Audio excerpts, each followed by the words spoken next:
So shoutout, mega love shoutout sa ating lahat mga idol. So yan, kala ko tatawid yung aso. Ayan, Kuya Brian motovlog nga pala mga idol. Ayan. So ano kaya ang pag-uusapan natin? So nandito ako ngayon sa may Santiago Sur, San Fernando, La Union. So lalabas to ito sa may Pagdalagan, San Fernando.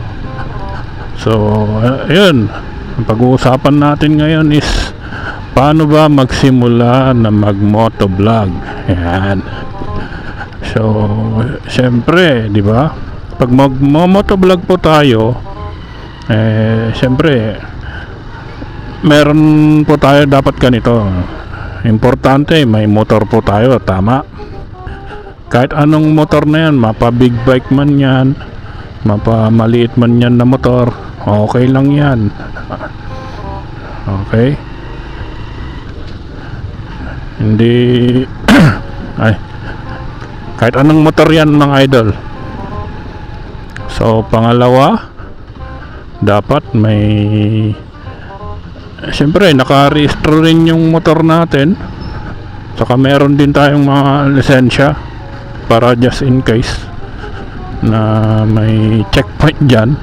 Siyempre may ipapakita tayong mga papeles o ORCR at lisensya. Okay, and then pangalawa, dapat meron po tayong action camera. Kahit hindi yung mamahaling action camera, yung mga pang beginners, as long na nakaka-video siya ng malinaw, okay na yan, di ba?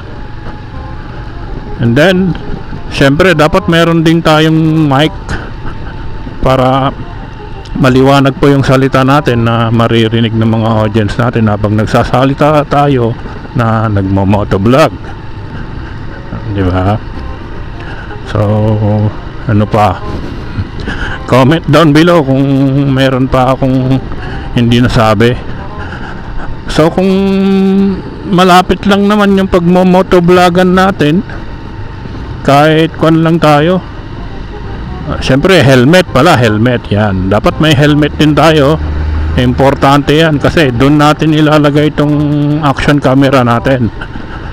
Dapat mayroon din tayong chin mount para pagkakapitan ng action camera, ilalagay dito sa may nguso ng helmet. Importante yan. Saka helmet, saka napaka-importante yan para safety rin tayo sa pag-motovlog natin. Okay, kung malapit lang naman yung pag-motovlogan natin, kahit kon lang, naka t-shirt lang tayo, pero nakasapatos din syempre. Pero kung long rides naman na yung motovlog natin, talagang mag-full gear tayo guys, full gear. Pero para kahit ma-aksidente man, syempre may protection tayo sa mga katawan natin. Importante yan guys. So ano pa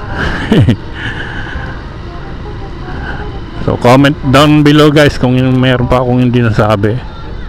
Sa mga nagmo-motovlog din dyan, kung mapanood nyo tong video ko pwede kayong mag-comment dyan sa baba para may mas suggest din kayo. Okay, so malapit na ako guys sa may Sagayad, Barangay Sagayad ng San Fernando, La Union. So ayun, magkuhan lang tayo dito guys, joyride lang habang nagmo-motovlog, para may kahit paano may vlog din tayo ngayong araw. Ito na yung basketball court ng Sagayad. Sagayad, San Fernando.